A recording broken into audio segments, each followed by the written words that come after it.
O Ministério da Fazenda anunciou a contenção de 31 bilhões de reais do orçamento deste ano.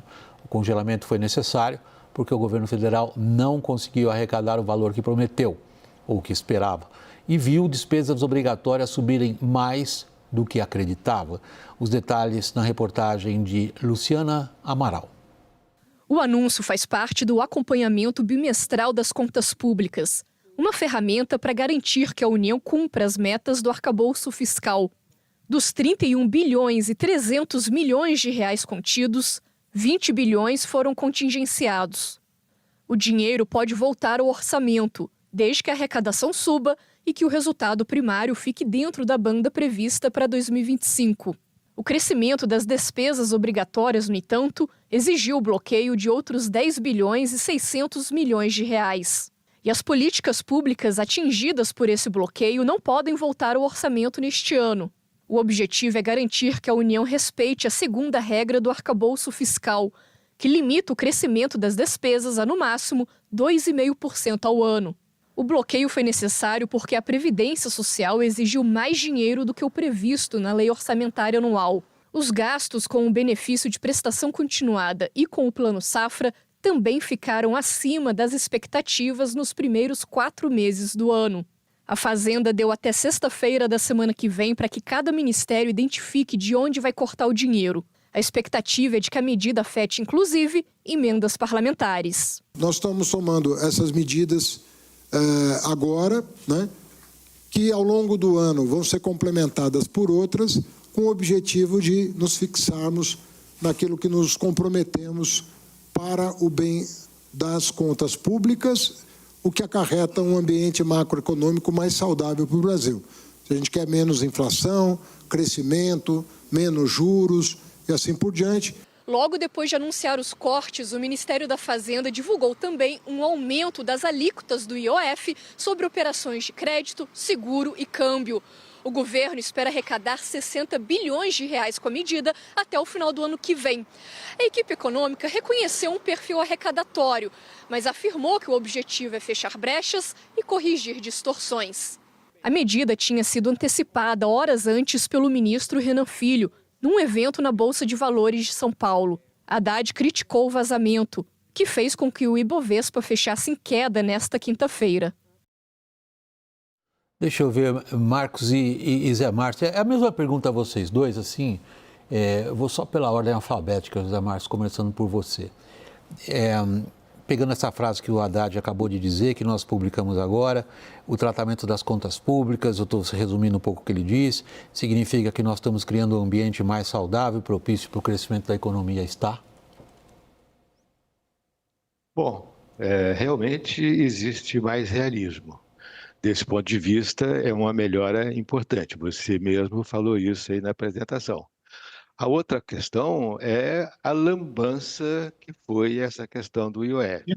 Né? Quer dizer, na verdade, isso, quer dizer, essa taxação de 3,5% do IOF sobre mudanças de movimentações de capital, tá certo, crédito e etc., que isso significa, na verdade, um primeiro passo no sentido de fechar a conta de capital novamente no Brasil, tá certo? Quer dizer, isso significa uma mudança super importante. Quer dizer, quando eu disse a lambança, quer dizer, lá quando foi anunciado o programa, o secretário executivo do Ministério da Fazenda disse que as coisas tinham sido combinadas com o presidente do Banco Central.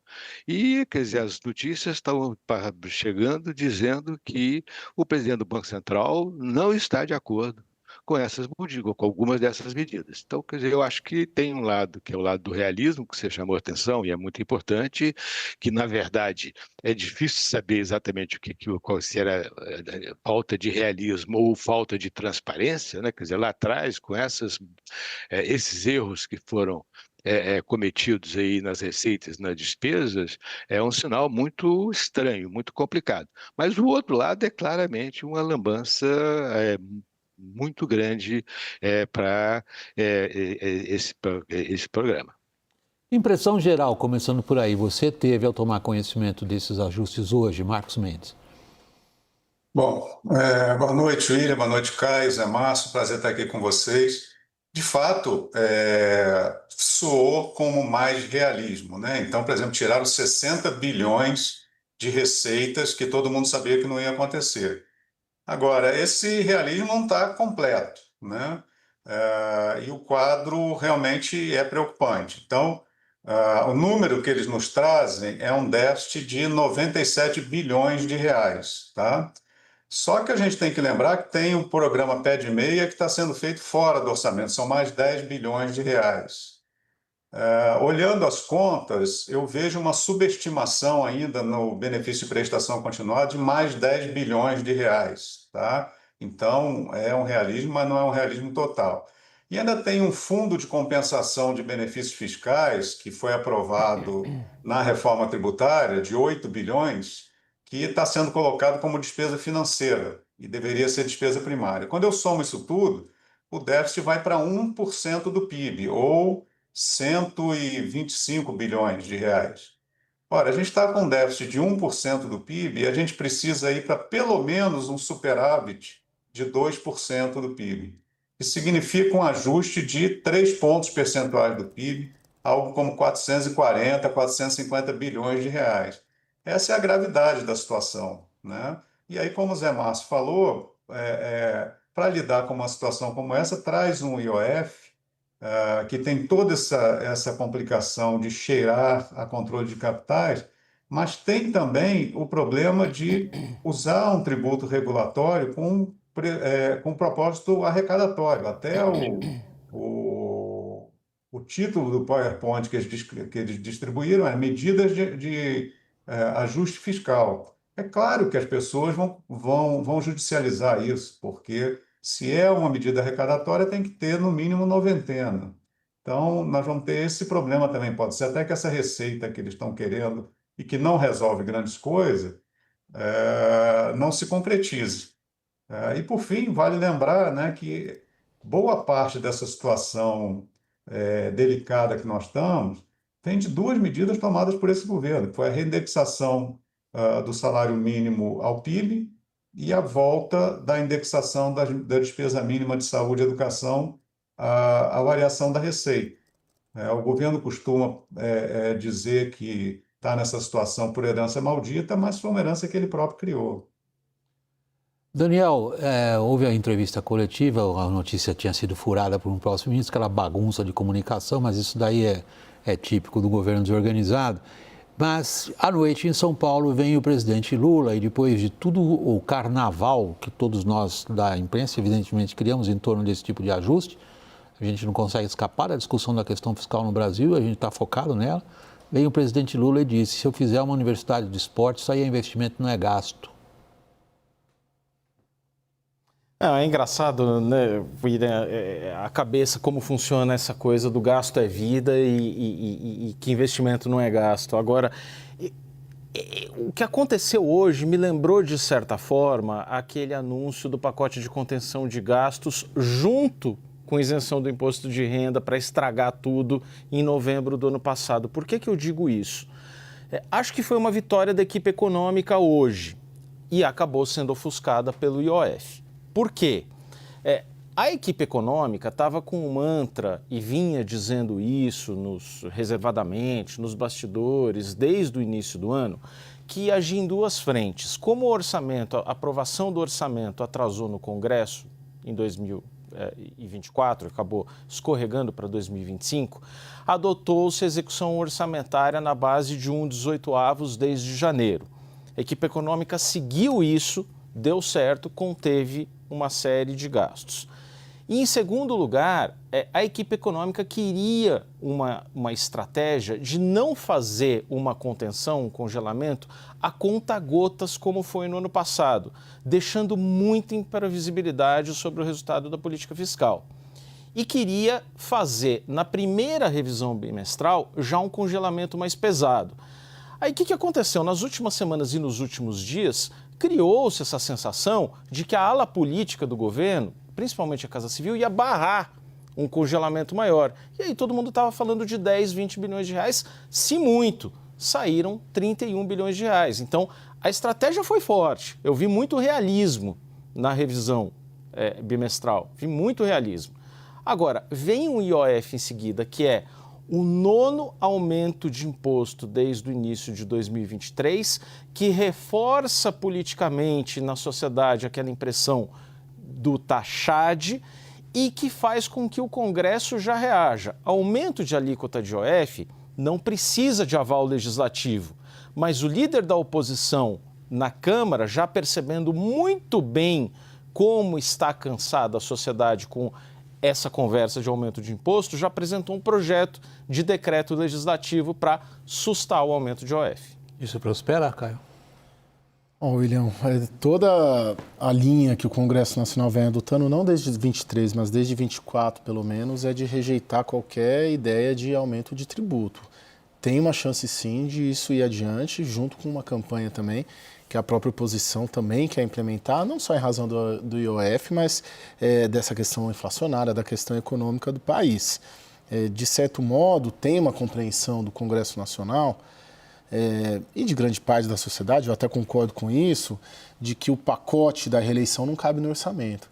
E as medidas de hoje, principalmente o IOF, claro, busca uma receita, 20 bilhões neste ano e 40 bilhões no ano que vem, para sustentar financeiramente um pacote de reeleição que está fazendo o governo buscar orçamento para fiscal, porque dentro do orçamento ele não cabe. A gente teve a medida de ontem, né, que a gente debateu bastante aqui da tarifa social, que ela tem um custo estimado pelo governo de 3,6 bi, mas muita gente do setor colocando que é o quádruplo disso, que é 10 bilhões, 8 bilhões, 12 bilhões de reais.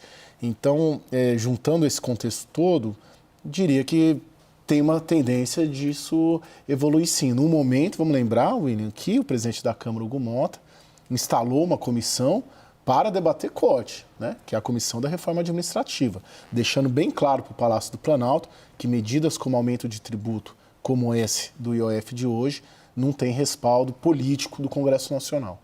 Zé Márcio, se a gente tentar, independentemente do que você quiser apontar de aspectos específicos e detalhados do que a gente tomou conhecimento hoje, mas se você fizer uma apreciação abrangente da política fiscal, nós estamos na rota de uma deterioração razoável, porém não explosiva, que ao longo do tempo mantém os agentes econômicos não em pânico, não satisfeitos, mas não causa nenhuma crise aguda?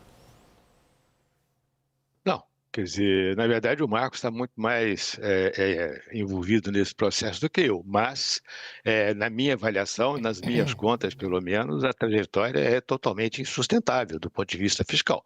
Quer dizer, você tem uma situação na qual a trajetória de dívida não quer dizer, não vai parar, tá certo? Não existe menor condição da dívida parar de crescer no médio prazo, nem no curto prazo, tá certo? Isso significa que em algum momento a gente vai ter um problema complicado. O que aconteceu no final do ano passado, tá certo? Os últimos 3 meses do ano passado, é bastante importante. Quer dizer, eu acho que foi um sinal importante e aparentemente o governo não levou em consideração. Não, quer dizer, aquele período de desvalorização cambial, aumenta a taxa de juros, aumenta a taxa de inflação, quer dizer, uma coisa realimentando a outra, tá certo? Realmente foi uma situação muito próxima do desequilíbrio, tá certo? E ainda assim, tá certo? O governo continua na mesma trajetória, continua insistindo na trajetória de aumentar gastos, aumentar programas de gastos, tá certo? Fora do orçamento às vezes, e isso realmente é impossível. Quer dizer, até a trajetória da dívida, certamente ela é insustentável no médio prazo.